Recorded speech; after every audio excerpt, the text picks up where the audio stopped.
안녕하세요. 1월타 90회 저는 사회를 맡은 승입니다. 마돈나님 어디 가셨어요? 승희님이 오셨네. 뭐 싫으세요? 아니요, 승희 아니고 어떻게 된 거죠? 예. 네, 오늘부터 마돈나님과 나눠서 사회를 함께 보기로 했습니다. 예, 환영, 웰컴백. 예.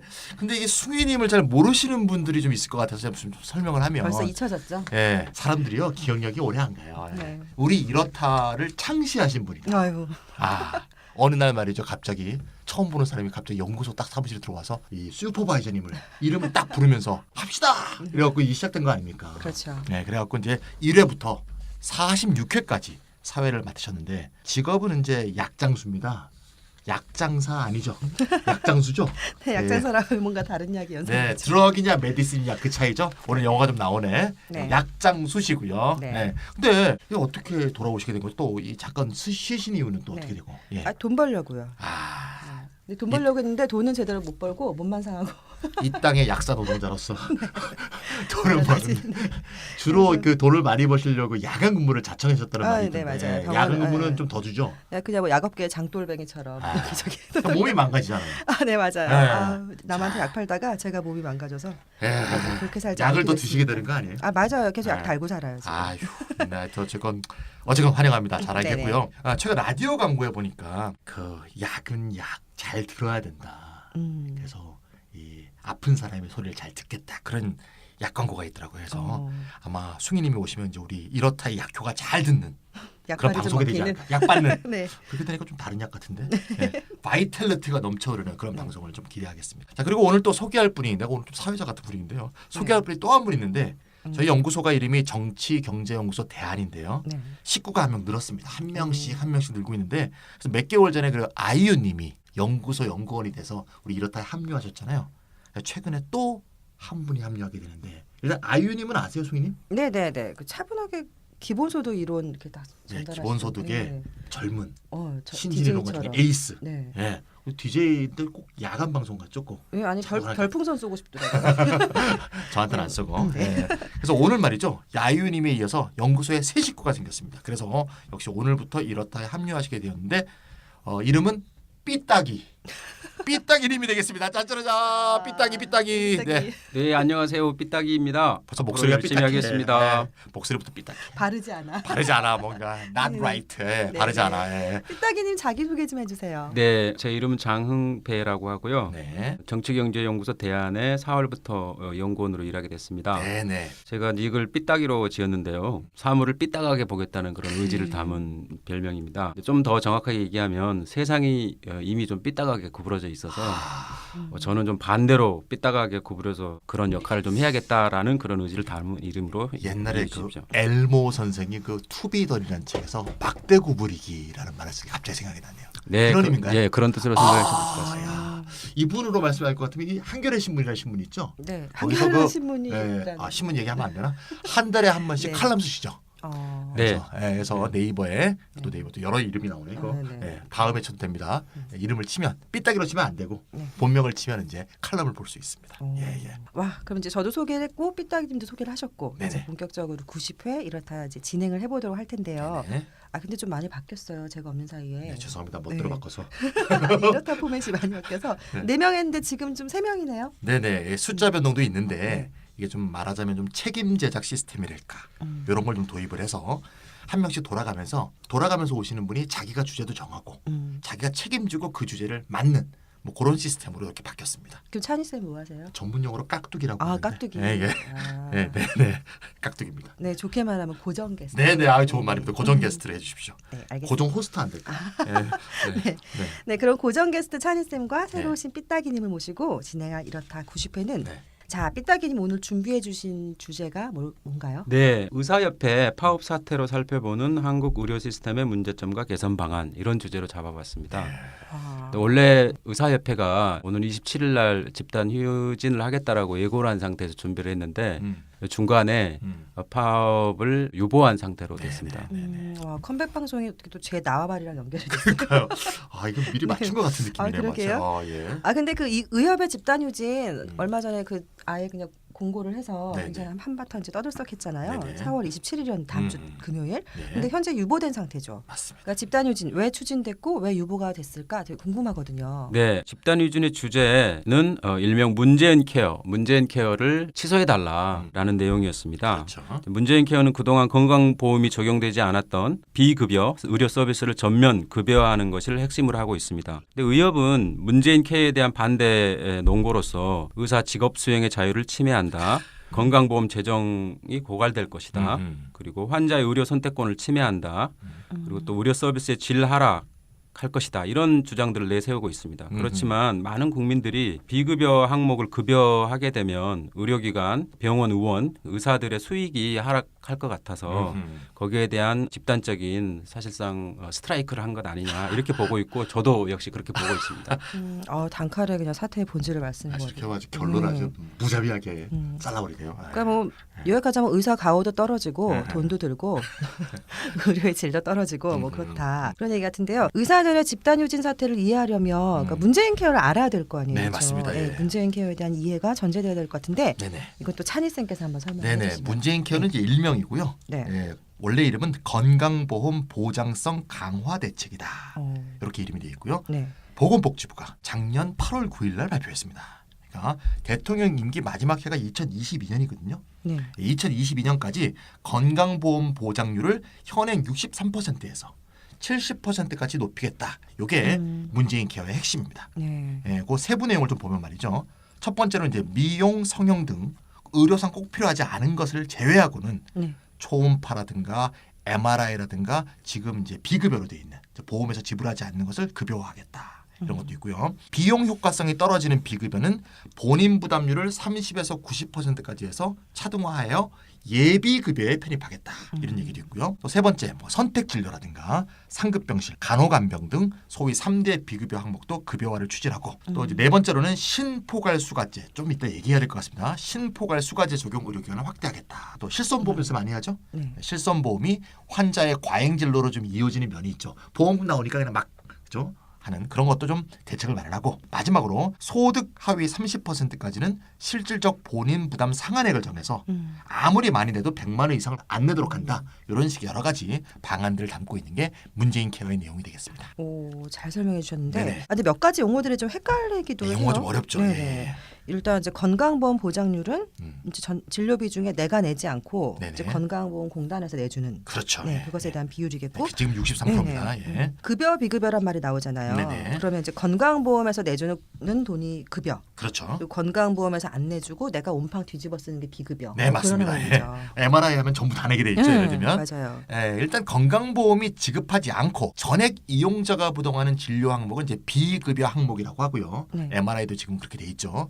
저번에 좀 허리가 아파하고 갔더니 그 의사가 MRI 찍으라고 MRI 그러더라고. 80만 원. 안 찍어도 되는데 막 찍으라고 그랬는데 어떻게 안 찍는다 그러면 이게 뭐 진단서를 안 써줄 것 같은 그런 분위기 있잖아요. 맞아요. 얼마 계좌 먹기로 찍었는데 뭐 아무것도 안 나오지 뭐 당연히 삐었는데 뭐가 나와요. 그리고 이제 급여 항목은 건강보험 재정에서 지급을 하는데 요건 100% 지급하는 게 아니죠. 예. 안 내주는 거는 뭐 전혀 안 내주는데 내주는 건 일정 부분만 내주죠 지금. 그래서 이제 계산서를 보면 공단 부담액이 딱 있고 개인 부담액이 이렇게 나눠져 있죠. 이건 이제 급여 항목이라고 하고 이 급여 항목 중에서 이용자인 소비자가 부담하는 금액을 법정 본인 부담금이다. 이렇게 표현하고 있습니다. 네. 근데 아까 비용 효과성이 떨어지는 것을 비급여 항목을 예비급여에 편입했다 이렇게 말씀하셨잖아요. 네네. 예비급여가 뭐예요? 예, 그러니까 비급여 항목 중에서 비용 효과성이 떨어지는 건 이제 예비급여에 편입한다는 게 문재인 케어 내용인데요. 네. 쉽게 말해서 예비급여 아닙니까? 네. 그러니까 급여로 할지 네. 안 할지가 확정이 안 됐다. 말 그대로는 그런 뜻입니다. 근데 정확하게 이제 실질적으로 얘기하면 지금 비급여로 돼 있는데 일단 급여로 돌려서 운영을 하다가 3년, 5년 후에 평가해서 급여로 넣을지 계속 예비급여로 둘지 아니면 비급여로 유지할지 이렇게 결정하겠다고 한 항목을 예비급여다 이렇게 얘기하고 있습니다. 아니 그냥 주지 왜 이렇게 간을 봐요? 그러니까 왜 바로 급여 항목으로 변경을 안 그게 해주는 거예요? 지금 심사하고 있는 게 한 3,600개 정도 얘기되는데요. 그렇게 많아요? 네, 굉장히 많습니다. 이제 비용 효과성이 떨어진다 이 말은 효과에 비해서 가격이 높다 이런 말 아니겠습니까? 가성비. 네, 가성비가 낮다 이런 얘기죠. 네네. 가성비가 낮다는 말은 뒤집어서 얘기하면 효과는 작은데 네. 너무 비싸다 이런 말 아닙니까? 그렇죠. 네. 비급여니까 솔직히 의사가 막 받는 거잖아요. 예, 그러니까 가격이 좀 비싸다는 얘기죠. 효능에 비해서. 그래서 정부 생각은 이겁니다. 일단 예비급여로 해놓고 예비급여 하면 이제 공단에서 30%를 준다든가 뭐 이렇게 일부 주게 되는 비율이 생기겠죠. 네. 그럼 공단에서 일정비를 분담하면서 가격 관리에 들어갈 수 있게 되는 거죠. 야, 너 그 비타민 주사 왜 그거 10만 원이야? 그거 3만 원이면 되잖아. 이런 식으로 낮출 수가 있는 거죠. 예를 들면. 그래서 예비급여라는 이름으로 일단 보험공단의 관리 내부로 들어가 보내고 그럼 일단 가격 인상이 억제가 되겠죠. 그다음에 적정한 가격 선정을 통해서 효능이 있으면 네. 급여 항목으로 전환하고 정말 효력이 없어 이거 완전 가짜야. 이러면 이제 그냥 비급여로 돌리는 거죠. 근데 이런 어떤 심의 과정을 통해서 만약에 비급여로 떨어지는 치료는 아마 소비자들이 외면할 가능성이 높겠죠. 야 그거 떨어졌대. 예, 뭐 이런 식으로. 그래서 이제 이런 게 이제 예비급여의 내용이다 이렇게 볼 수가 있습니다. 자, 그럼 마지막 의문인데요. 아까 말했던 신포괄수까지. 이게 제일 어렵네요. 아, 네. 이거 뭐 의료기관을 확대한다고 하잖아요. 네네. 아, 이번에 삐딱이님한테 여쭤봐야겠어요. 신포괄수까지가 과연 뭔가요? 네, 국민건강보험의 진료비를 이제 의료 서비스 공급자들한테 어떻게 지불할 것인가 이거와 관련된 얘기입니다. 일단 행위별 수가제하고 포괄수가제 이 둘을 좀 구별해야 되는 텐데요. 행위별 수가제라는 게 진료할 때마다 질찬료, 검사료, 처치료, 입원료, 약값 등에 따로 가격을 매긴 뒤 합산하여 진료비를 산정하는 제도입니다. 즉 약제, 재료비 별도로 산정하고 진료행위 하나하나마다 항목별로 가격을 책정하는 것입니다. 근데 포괄수가제는 질병별로 치료 과정이 비슷한 일련의 행위가 있는데요. 그리고 약제, 치료 행위를 하나로 묶어서 하나의 가격을 매기는 진료비 지불 방식입니다. 그러니까 의료 서비스의 종류라든가 양에 관계없이 미리 책정된 동일한 진료비를 지급하는 거죠. 일종의 정찰제 같은 건데요. 네네. 백내장이라든가 편도, 맹장, 탈장, 항문, 자궁, 제왕절개 등 7개 질병 안에 52개 질병균으로 세분화해가지고 지금 좀 시범적으로 운영 중인 상태입니다. 그게 포괄수가제군요. 그러니까 뭐 퉁쳐서 한 큐에 처리해 준다는 거잖아요. 그렇죠. 그럼 포괄수가제가 더 좋은 것 같은데요. 어떤 측면에서 바라보느냐 좀 다르긴 한데요. 일단 이걸 비교해 보면 서로 장단점이 있습니다. 행위별 수가제는 의료 서비스 수준이라든가 기술을 높일 수 있지만 과잉 진료가 일어나기 쉽습니다. 그렇죠. 검사도 과잉으로 하고요. 그래서 의료비 전체가 증가할 가능성이 매우 높습니다. 당연히 그렇겠네요. 네, 지금 현재 이제 일어나고 있는 일이고요. 네. 그에 반해서 이제 포괄수가제는 진료비가 투명하고 간소하고 의료비 절감할 수가 있는데요. 반대로 단점이 있습니다. 의료기관이 서비스 수준을 낮춰서 이익을 내도록 유도할 가능성이 있어서 의료 수준의 질이 저하될 수 있습니다. 뭘 더해봤자 더 못 받으니까 이것만 하고 말고 그럴 수가 있겠죠. 예, 근데 신포괄수가제 앞에 신이 붙었잖아요. 네. 이거는 이제 2009년 4월 처음 시범 실시되었는데 기본 서비스는 포괄수가로 묶고 일부 고가 시술, 진료, 선택 진료, 상급 병실료 등은 별도로 보상하는 그런 방식입니다. 그래서 행위별 수가제하고 포괄수가제의 장점을 혼합한 일종의 하이브리드 그런 제도입니다. 지금 현재 포괄수가제는 7개 질병, 52개 질병군으로 되어 있는데 이제 신포괄수가제는 약 500여 개 질병군으로 확대했습니다. 굉장히 많아지네요. 예. 예. 그래서 신포괄수가제는 종합병원으로는 국민건강보험 일상병원에서 지금 전국의 의료원과 적십자병원에서 시행 중이고요. 지금은 이제 공공병원만 시행 중인데 이걸 민간병원까지 확대하겠다는 게 정부 입장입니다. 얼핏 들어봐도 의사들과 병원에서 왜 반발하는지 좀 알 수 있겠다 싶거든요. 일단 이제 문재인 케어의 핵심이 비급여의 급여화 이거잖아요. 그러니까 비급여가 줄어드는 것에 대한 반발 이게 제일 클 것 그렇죠. 같아요. 아무래도. 특히 예비급여 형식으로 사실상 급여 항목이 막 늘어나는 거잖아요. 그렇죠, 사실상. 예. 어쩔 수 없이 반발을 할 것 같다는 생각이 들고 또 하나 이제 지금 말씀하신 신포괄수가제 이거 확대 실시에 대해서도 뭐 이제 이걸 실시하면 여러 가지 문제가 있을 것이다 부작용 막 이제 거론하면서 반대를 할 것 같긴 해요. 네, 실제 그러고 있습니다. 네. 이필수 대한의사협회 국민건강수호 비상대책위원장이 이제 당시 2월에 비상대책위원장인데 네. 2월에 삭발을 했어요. 아유. 올해 2월에. 가봤을 것 같아요. 이게 참 삭발은 이제 좀 안 했으면 좋겠어요. 뭘 하더라도 이건 약간 네. 일제식 방법이거든요. 약간. 네. 어쨌든 그때 뭐라고 주장했냐면 첫 번째로 수가를 정상화해라. 공정한 수가 협상을 하자. 수가라는 건 이제 공단이로부터 의사가 받는 돈을 말하는 거죠. 두 번째는 예비급여는 철폐하라. 핵심적 내용이 딱 들어있습니다. 세 번째는 신포괄수가제 확대 정책을 폐기하라. 핵심적으로 세 가지를 딱 요약했고요. 아까 문재인 케어 하지 말란 소리네요. 네네네. 대한의사협회 회장에 최근에 당선된 네. 최대집. 아우, 유명한 핫한 사람이죠. 인물이잖아요. 네. 아주 특이한 사람입니다. 네. 이 사람도 생각이 같습니다. 의료계란의 주장은 말이죠. 건강보험 의료 수가가 지금까지 너무 낮았기 때문에 거기서 손실을 많이 받고 그 손실을 비급여 진료로 땜빵해 왔다. 이게 의료계의 주장이에요. 네. 그래서 의료계는 최근에 건강보험공단이 운영하는 일산병원의 자료를 분석한 자료를 이제 공개했는데 의료 수가의 원가 보존율이 78.4% 불과하다.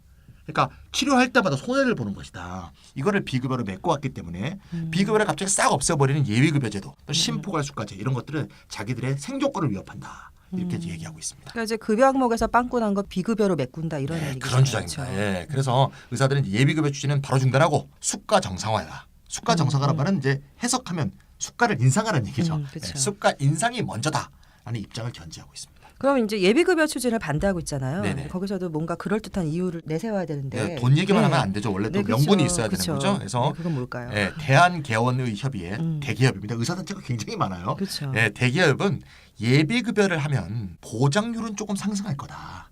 그런데 불효불급하지 않은 꼭 필요하지 않은 의료 수요를 증대시킬 소지가 있다. 그러니까 의료비용이 싸지니까 병원을 더 오게 된다는 얘기죠. 예를 들면 그래서 대형 병원 쏠림 현상과 노인 의료비 증가세가 더욱 가속화될 것이고 그렇게 하다 보면 보장률 증가 이상으로 즉 소비자에 대한 혜택 이상으로 건강보험 재정이 많이 들게 돼서 보험 재정이 큰 위험 요소가 될 것이다. 이렇게 주장하고 있습니다. 아우 건강보험 분야 재정을 진짜 많이 걱정해줘. 나라 걱정이 많습니다. 이렇게 악화될 거라고. 굉장히 걱정이 많습니다. 아유, 자, 그러니까. 근데 삐딱이님, 그러니까 심포괄수가제에 대한 의사들의 입장은 또 어때요, 그러면? 예, 아까 뭐 찬희 쌤이 상당 부분 말씀하신 것 같은데요. 네. 그 비대위원장이 삭발할 때 강력히 주장했던 내용 중 하나가 심포괄수가제 반대입니다. 그리고 박근혜 정권 때도 포괄수가제 반대를 했는데요. 네. 의사들은 포괄수가제도가 협진 치료가 안 돼서 환자들이 큰 피해를 보는 제도라고 주장했습니다. 어떤 항목은 다 예. 금액이 정해져 있으니까. 예, 이게 예를 들면 포괄수가 진단명으로 기록된 과목만 이렇게 치료를 하고 거기 안 들어있는 합병증에 대한 대책이나 협진 등은 수가를 받지 못하니까 적극적인 치료를 하지 않게 된다라는 거죠. 최근에는 아주 좀 노골적인 입장으로 바뀌었는데요. 의료계에 그런 현안이 발생할 때마다 꼭 입장을 발표하시는 분이 있습니다. 네. 노환규 전 대한의사협회 이분 항상 나오시죠. 네. 이분이 하는 말들을 조금 좀 나열해 보겠습니다. 네. 신포괄수가제는 잠재적인 과잉 진료를 막는다는 장점이 있지만 그 반대인 과소 진료에 대한 유혹이 크다는 결정적인 단점이 있다. 어차피 건보공단으로부터 받는 돈은 정해져 있으니 의사가 치료 원가를 덜 들일수록 더 많은 이익이 발생하는 구조이기 때문이다. 의료진이 저질 의료를 할수록 의료기관은 금전적인 이익을 본다. 그리고 예를 들었는데요. 예를 들어 맹장 수술을 할 때도 비싼 실을 쓰지 않고 값싼 실을 쓸수록 이익이다. 환자는 뱃속에 어떤 실이 들어갔는지 알 방법이 없다. 검사도 적게 할수록 의료기관이 이득이다. 이렇게 말을 하고 있습니다. 이분 대단하신 분이야. 노환규 네. 의협회장께서 네네. 드립을 정말 막 던지세요. 그래서 정말 이분이 한번 발언을 하면 같은 의사들도 질색팔색하시죠. 기자들이 너무 좋아할 것 같아요. 쓸 게 많아서. 맞아요. 자, 근데 이분의 얘기를 들으면 이제 기본적으로 환자에게 피해가 된다 그런 입장이잖아요. 노골적으로 의료의 질을 떨어뜨리는 제도다. 막 이렇게 얘기를 하고 있거든요. 그렇죠. 그러니까 의사나 병원의 수입이 줄어들기 때문에 질이 낮은 의료를 제공할 수밖에 없다. 자, 이런 의사들의 주장에 대해서 보건복지부는 뭐라고 하고 있나요? 네, 보건복지부가 우리 지금 녹음하는 게 4월 20일이죠. 네. 3일 전에 4월 17일 날 네. 손영래 보건복지부 예비급여과장 지금 문제가 되는 예비급여과장입니다. 네. 직접 라이브 방송에 나오셨어요. 어휴. 제가 조금 봤는데요. 네. Q&A에 답변을 했는데 송 과장은 이렇게 얘기했습니다. 건보수가가 낮아서 네. 비급여를 키운다는 등의 의료계가 지적하는 저수가 문제는 충분히 공감한다. 면서도 네. 복지부는 건보 보장상 강화 비급여를 급여화하면서 수가 인상을 함께 해야 되는 거지 급여화를 안 하면서 수가 인상을 먼저 하는 건 안 된다는 얘기예요. 그러니까 두 마리 토끼 같이 잡을 수 같이 있다. 같이 잡겠다 이게 이제 네. 복지부의 생각이라는 거고요. 의료계는 선수가 인상을 주장하는데 네. 그렇게 되면 국민 부담 보험료를 올려야 되기 때문에 국민적인 설득력이 없다. 그래서 의료계 입장에서도 비급여가 부풀려진 상황에서 수가를 먼저 올리면 앞뒤가 안 맞지 않느냐. 그래서 이 사람들의 주장은 비급여를 급여로 먼저 돌리고 네. 그렇게 해서 의료계가 손실이 발생한다면 그 손실분만큼 수가 인상을 뒤로 해서 그렇게 해주겠다는 거예요. 그러면 국민적으로도 설득력이 있고 의료계도 공정한 수가 인상이 된다. 이렇게 주장을 하셨습니다. 그러니까 이제 의사들이 이제 일단 돈 먼저 올려주고 그다음에 제도를 이제 정착시켜라 이런 거고, 그러니까 보건복지부는 일단 이제 비급여를 급여로 돌려서 제도를 정착시키고 그렇죠. 그다음에 너희가 빵꾸가 나면 이제 빵꾸가 난 거를 대처를 해줄게. 수가 인상에 반영하겠다는 얘기죠. 네, 그런 얘기네요. 그럼 이제 그거 말고 네. 의료의 질이 저하된다고 주장을 하잖아요. 네네. 아, 이거 굉장히 무서운 일이거든요. 환자 입장에서는. 네네. 그거에 대해서는 뭐라고 또 얘기가 나왔을까요? 이건 좀 더 세게 얘기하시는데요. 네. 문재인 케어를 하면 싸구려 진로가 돼서 전체 의료가 하향 평준화된다고 주장하는데 네. 그렇게 된다면 급여가 적용된다면 싸구려가 된다는 말 아니냐. 그럼 뒤집어서 말하면 비급여가 고급 진로라는 얘기냐. 이렇게 이제 되물으셨어요. 네. 이거 좀 말이 안 되지 않느냐. 오히려 비급여 진로는 경제성이 떨어지니까 효과성이 오히려 보증이 안 된 거 아니겠냐. 비급여가 고급 진로라는 것은 이해하기 어렵다. 얘기고요. 또 그다음 이제 아까 말씀했던 그 낮게 책정된 수가를 비급여로 충당하고 있었다. 요것도 이제 이해한다. 요거는 그냥 아는데 오히려 비급여에 의존하지 않고 건보료로 갖고 적정 수입을 낼 수 있게 해준다면 교과서적으로도 올바르고 의사의 국민 신뢰 확보 차원에서도 좋은 거 아니겠느냐. 그래서 보장성을 강화하게 되면 국민을 위한 것이기도 하고 의료 정상화에도 공유하고 의사도 떳떳해지니까 서로 다 좋은 것이다. 이렇게 이제 주장을 하셨습니다. 그러니까 이제 비싸다고 다 좋은 진료냐? 막 이러면서 네, 뭐 일가를 한 비급여가 거네요. 꼭 비싸다고 좋은 진료 아닌 얘기죠. 네. 보건복지부 네. 말 들으면 뭐 이건 보험 재정에도 좋고 국민에도 네. 좋고 비급여에도 목매지 않으니까 의사에게도 좋고 다 이런 말로 들리는데 이게 다 좋다는 얘기죠. 현실적으로 네. 의사들이 이 말에 수긍을 할까요? 네, 수긍 안 하기 때문에 네. 이제 파업하겠다 했던 거겠죠. 의사도 지금 네. 굉장히 많아요. 대한의사협회도 있고 전국의사총연합 2009년도에 생겼습니다. 대한의원협회 2011년에 생겼고 뭐 대한개원의협회 굉장히 많은데 네. 대한의사협회가 제일 오래된 조직이에요. 의협이죠. 의협. 네. 네. 1908년에 생긴. 와. 예, 이게 대한제국 때 생겼습니다. 네. 예, 대표적인 의사단체고요. 근데 주목해야 될 단체고 꼭 기억해야 될 단체가 있는데요. 1909년도에 생긴 전국의사총연합입니다. 전의총. 네, 정인총. 네, 예. 네. 아까 나온 노환규 씨가 아유, 네. 만든 단체입니다. 예. 대한의사협회가 너무 물렀다 이거지. 또 교수들이 중심이 돼 있다. 그래서 반발을 하여. 그러니까 대형 병원 중심으로. 그렇죠. 네. 대형병원 중심이죠. 예. 그래서 거의 반발해서 개원의 동네 병원. 동네병원 의원이죠. 예. 개원의들을 중심으로 해서 이제 만든 거고 당시에 2009년도 만들 때는 대통령이 누구였죠? 이명박. 이명박이었죠. 네. 그래서 MB의 보건복지부 정책에 반대하면서 생긴 정당이니까 MB도 반대한 거예요. 그러니까 당시 MB에 반대하는 정당을 생각하시면 자유선진당이라고 있었어요. 그러니까 네. 출발부터 극우입니다. 네. 그러니까 지금은 아니 MB에 반대한다고 해서 저는 네. 좀 왼쪽을 아닙니다. 자유선진당이라. 예, 자유선진당하고 정책 협약을 맺고 네. 시작했어요. 노선이 뭔가 하면 이겁니다. 이 노선 참 잘 보여준대. 의사야말로 어떠한 제약도 없이 의료의 중심이 되어야 한다. 너무하네. 네. 영화계에서 왜 감독이 영화의 중심이다. 그런 네. 거랑 비슷한 것 같아요. 그래서 이 전희총 상임 대표가 누구였느냐? 네. 최대집이었어요. 지금 네, 지금 의협회장. 네. 이 사람이 9월 16일, 작년 9월 16일 날 의협의 당시 회장은 추모진이라는 사람이었는데요. 네. 이 사람 불신임안이 대의원 투표를 했는데 그게 부결됐어요. 그래갖고 단상에 머리를 막 박으면서 유튜브에 완전 떴죠, 완지. 그래서 이 사람이 최대집이다. 네. 굉장히 유명해졌고요. 별명은 의료계의 트럼프. 이야, 황후네, 황후네요. 황후죠. 네. 예. 와. 그리고 자유통일해방군의 상임 대표. 이야, 네. 태극기 혁명 국민운동부 공동대표. 아유, 이름 죽이죠. 자기 정체성을 예, 확실히 보여주네요. 이 얼굴도 뭐 장난 아닙니다. 예. 네. 서울대 의대를 나왔습니다. 예. 학벌까지 얘기해서 죄송합니다. 박근혜 지지 등에 앞장서게 됐다. 올해 이제 3월 23일 날 문재인 케어를 막을 단 한 명의 후보라면서 대한의사협회 회장에 나갔고요. 네. 선대본부장이 노환규. 기가 막힙니다. 두 분 예. 너무 환상의 꿈. 황교안의 고민. 선거를 진두지휘해서 덜컥 당선이 됐네. 그래서 이제 의협 집행부를 전희총이 완전히 장악했어요 지금. 예. 그래서 애초에 예정되었던 집단 휴진이 전희총이 장악하는 이제 신임 의협이 주도한 셈이고 이 최대집이 이제 이런 사람이라는 걸 의사들도 모르지 않죠. 근데 일부러 이 사람을 뽑은 거죠. 예, 그가 당선되었다는 것 자체가 의사들 입장에서는 지금의 문재인 케어를 굉장히 싫어한다는 걸 잘 보여주는 거. 특히 개원의들이 굉장히 싫어한다. 이걸 잘 보여주는 거고요. 제가 아는 의사들 좀 만나보니까 이 비급여를 아까 급여화하게 되면 그 손실분이 생긴 거를 수가에 반영해주겠다 이렇게 보건복지국장이 얘기했잖아요. 이 말 자체를 안 믿어요. 우리가 한두 번 속았냐. 예, 조금 개꼬리만큼 올리면서 먼저 올려놓고 너희들 진실성을 보여준다면 그때 우리가 급여화를 찬성하든 말든 해주지. 그 말 안 믿는다. 이렇게 얘기하는 거고요. 늘 그랬듯이 그냥 정부가 의사들을 속이려는 말이다. 이렇게 생각하고요. 그래서 앞으로 이제 사회적 갈등이 이제 증폭될 것이다. 이 점은 이제 예상이 된다. 이런 생각이 듭니다.